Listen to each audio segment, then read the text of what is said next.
குட்டிமா தமிழ் டிவி நேயர்களுக்கு வணக்கம். நான் தான் உங்க மணிகண்டன். தொடர்ந்து குட்டிமா தமிழ் டிவி சேனலுக்கு நீங்க நல்ல ஆதரவு கொடுத்துக்கிட்டு இருக்கீங்க. அதுக்கு இந்த நேரத்துல ஒரு மிகப்பெரிய நன்றியை தெரிவிச்சுக்கிறேன். இன்னைக்கு குட்டிமா தமிழ் டிவி சேனல்ல பார்க்க போற படம், திரை விமர்சனத்துல பார்க்க போற படம் ஆரகன். ஆரகன்னா என்னன்னு கேட்காதீங்க, எனக்கு கண்டிப்பா தெரியாது. ஏன்னா அந்த டைட்டிலுக்கான விளக்கம் எல்லா படத்துக்குமே நான் சொல்லியிருக்கேன். ஆனால் இந்த படத்துக்கு ஒரு வித்தியாசமான ஒரு டைட்டில் தான் ஆரகனுங்கிறது. பட் அதுக்கான விளக்கம் எனக்கு தெரியல. இந்த படத்தோட திரை விமர்சனத்தை தான் பார்க்க போகிறோம். அதுக்கு முன்னாடி குட்டிமா தமிழ் டிவி சேனலை சப்ஸ்கிரைப் பண்ணாதவங்க ஒரு தடவை பண்ணுங்க. பண்ணவங்க பெல் பட்டனை சேர்த்து அழுத்துங்க. அப்படி நீங்கள் பெல் பட்டன் அழுத்தினா தான் நாங்கள் வீடியோ அப்லோட் பண்ண உடனே உங்களுக்கு நோட்டிஃபிகேஷனில் வரும்.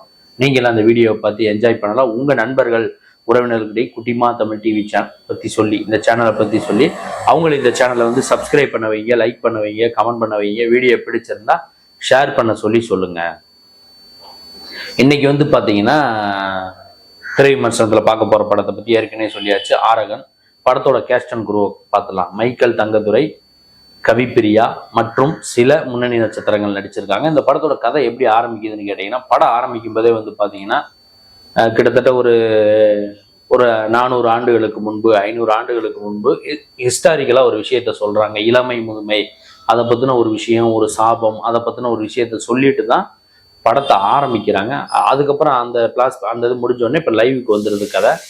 ஹீரோ பாத்தீங்கன்னா ஹீரோயினை லவ் பண்றாரு. ஆனா ஹீரோயின் ஹீரோவுக்கு உதவி செய்யறதுக்காக ஒரு இடத்துல வேலைக்கு போறேன் அப்படிங்கிற மாதிரி அவங்க ஒரு ஐடியா பண்ணி, இந்த மாதிரி ஊட்டிக்கு பக்கத்துல ஏதோ ஒரு இடத்துக்கு வேலைக்கு போகிறேன், மாசம் இவ்வளவு சம்பளம் தராங்க அப்படிங்கிற மாதிரி சொல்லிட்டு அந்த இடத்துக்கு ஹீரோயின் ஒரு அம்மாவை, சிவரஞ்சனியை பார்த்துக்கிறதுக்காக வேலைக்கு போறாங்க. வேலைக்கு போனவங்க அங்க சில அமானுஷ்ய விஷயங்களை சந்திக்கிறாங்க.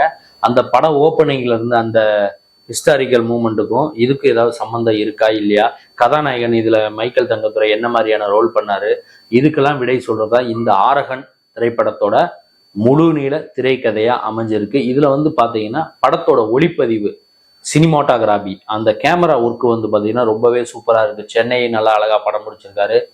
அந்த ஊட்டி அந்த விஷயங்கள்லாம் அழகாக படம் பிடிச்சி காமிச்சிருக்காரு. அது இந்த படத்துக்கு ஒரு மிகப்பெரிய பலம். அதுக்கப்புறம் கதாநாயகி கவிப்பிரியா, மைக்கேல் தங்கத்துரை 2-3 கேரக்டராக நடிச்சிருக்காரு படத்தில். அவருடைய நடிப்புமே நல்லா இருக்கு, கதாநாயகியோட நடிப்பும் நல்லா இருக்கு.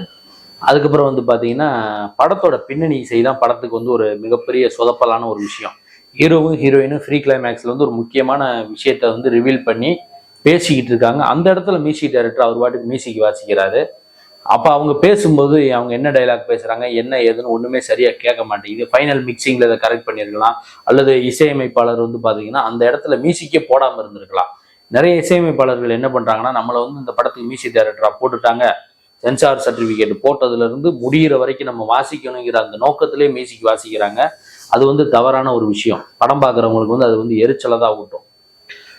முக்கியமான இடத்துல வாசிக்கலாம், டைலாக் இருக்கிற இடத்துல வாசிச்சா கூட அதை மிக்சிங்ல மியூசிக்கை கம்மி பண்ணிட்டு டைலாக் ஏற்றி வச்சாதான் ஆடியன்ஸுக்கு என்ன டைலாக்ங்கிறது கன்வே ஆகும். இல்லைன்னா அந்த இடத்துல வாசிக்காமலே கூட மியூசிக் டைரக்டர் விட்டுடலாம். இல்லைன்னா டேரக்டர் இதை பார்த்துருக்கலாம். அருண்ங்கிற ஒரு புதுமுக இயக்குனர், அவர் இந்த விஷயங்கள்லாம் கவனிச்சு பார்த்துருந்துருக்கலாம். அவர் எங்க போனாருன்னு தெரியல, மியூசிக் டைரக்டர் எப்படி வாய்ச்சாருன்னு தெரியல.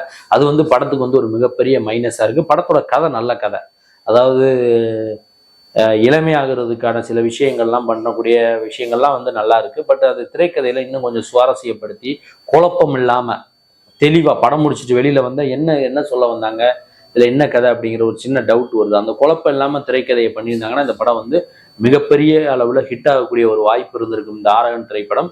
இருந்தாலும் படம் பாத்தீங்கன்னா பரவாயில்ல, ஒரு தடவை பாக்குற மாதிரிதான் இருக்கு, மோசமாலாம் இல்லை. நான் பண்ண இந்த ரிவ்யூ, இந்த வீடியோ உங்களுக்கு பிடிச்சிருந்தா லைக் பண்ணுங்க, கமெண்ட் பண்ணுங்க, ஷேர் பண்ணுங்க. மறக்காம குட்டிமா தமிழ் டிவி சேனலை சப்ஸ்கிரைப் பண்ணாதவங்க ஒரு தடவை பண்ணுங்க. பண்ணவங்க பெல் பட்டனையும் சேர்த்து அழுத்துங்க. அடுத்த வீடியோல இதே மாதிரி ஒரு திரை விமர்சனம் அல்லது சினிமா செய்தி அல்லது இதர செய்தியோட மீண்டும் நான் உங்களை சந்திக்கிறேன். குட்டிமா தமிழ் டிவி சேனலை பார்த்து ரசிச்சுக்கிட்டு இருக்க நேயர்களுக்கும் ரசிகர்களுக்கும் பொதுமக்களுக்கும் மிக்க நன்றி.